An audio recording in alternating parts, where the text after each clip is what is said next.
Nou, skaapskenkeltjie, sout, peper, olyfolie. Die res van die speserye manne. Knoflookjie. Appertappertjies opgesny in blokkies. Hulle gaan so ligte gemengde kruie bykry met 'n knoflookjie.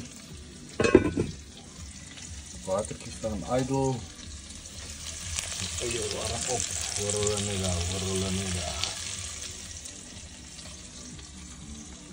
En so loop maar gaan slang vir jou.